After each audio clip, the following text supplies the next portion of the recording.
Hey, what's up, guys? We're just coming back off of a weekend at Shift Sector, Marion, Indiana. It was our local event. We had a lot of great customers come out, a lot of fast cars, set a lot of records. We want to talk to you, take kind of a deep dive into Steve's 1600R build and talk about all the cool technology and some of the history of the build.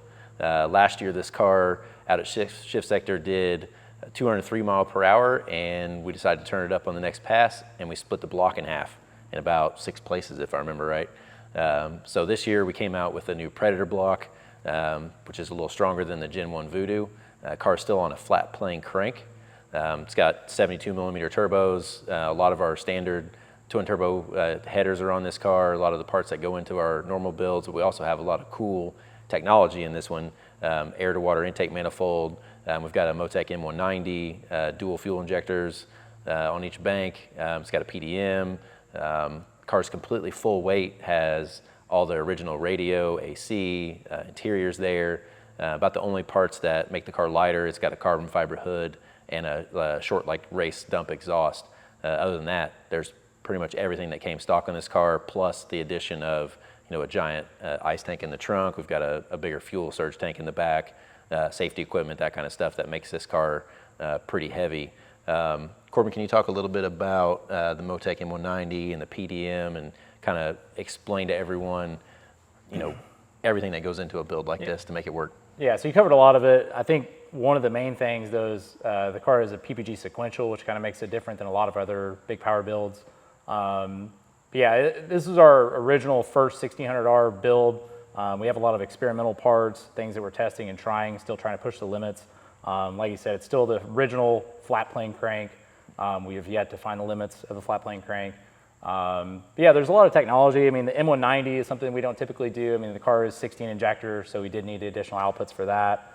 There's a lot of additional aftermarket circuits. I mean, things like, we have 2 water pumps, we have scavenge pump, transmission pump, 3 brushless fuel pumps. There's a lot of aftermarket circuitry that goes into this car, and if you start adding a lot of fuses and relays, that can get a little sloppy. So we actually did a power distribution module instead, which is basically a solid state electronics unit to handle all of your powered circuits. So that's live current monitoring, overcurrent protection. We log it via CAN bus, and we also use it for additional inputs. We have a lot of sensors on this car. I mean, we're nearly maxed out on both the ECU and the PDM side. We outfitted it with every sensor you can imagine, so we have all the data we need to really find where our next weak link is and push the limits. But we pull a lot of sensors in, to the PDM. We send it over CAN bus back to the ECU. We see that through one, data log set, which is really nice. The sequential trans has been great, and it's at the half mile event last year, it's 203. On a 3-4 shift, I think it was. We found the limits of the Gen 1 block. So the Predator block that's in it now, which most of is the, what comes in a Gen 2 GT350, which is going to be a 2019 or 2020, but it's the same block that a GT500 comes with. There is a lot of additional support built into the casting of that block, which we thought would help, especially with the sequential trans, and really prevent issues with the torsional load on the, block causing, issues there. But we've been really happy with it. Like I said, we went 210.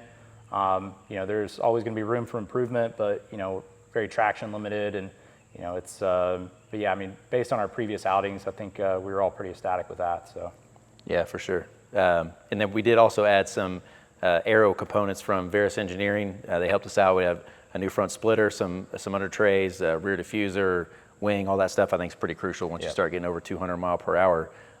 What kind of power does it take to go that fast? So on the dyno, we ran it to just under 1700. We weren't trying to, do anything crazy on the dyno. At the half mile, we were at approximately 1800 to do 210. Again, it's a full weight car, so obviously that's, not helping, anything in terms of trap speed. But so that's like well over 4,000 pounds of driver. We would estimate it's probably 4,200 pounds roughly. So you could imagine, the power it takes to go 210, with that kind of weight. So. Yeah, super cool. And it's legitimately still a street car. You can drive it around, cruise control, you can do whatever you want with the car. Yeah, it still has all the, factory creature comforts. It's got, AC, full radio. There's really no compromises in terms of what would come on the car factory as far as, interior goes. So.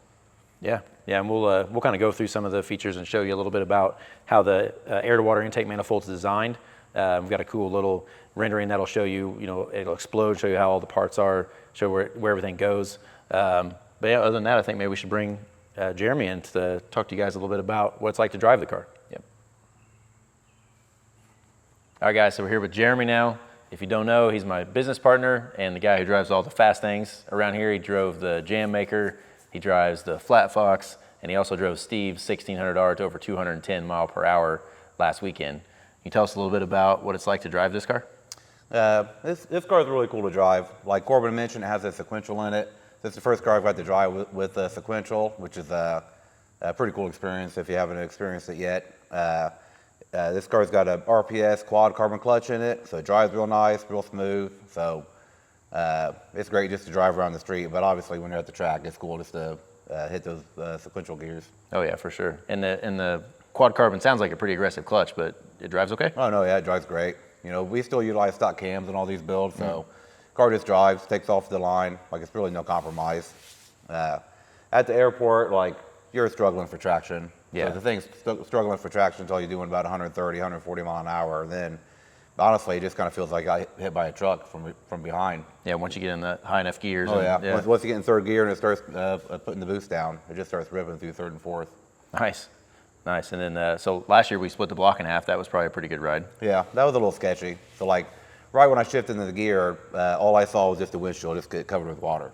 So I couldn't know, all visibility lost, about 160 mile an hour. So thankfully I was at an airport and had plenty of room to just clutch in, coast, get off the runway, get off the track without having to like panic stop or do anything aggressive. Was able to just basically coast to a stop. Yeah, we're glad that didn't happen this year. Everybody went fast, had a good time. For sure. Everything went well. So cool. Well, we'll cut to the footage and show you the pass of 210 mile per hour. Thanks for watching, guys. If you want to build a Mustang with us, feel free to reach out. Check our website out at fathouseperformance.com.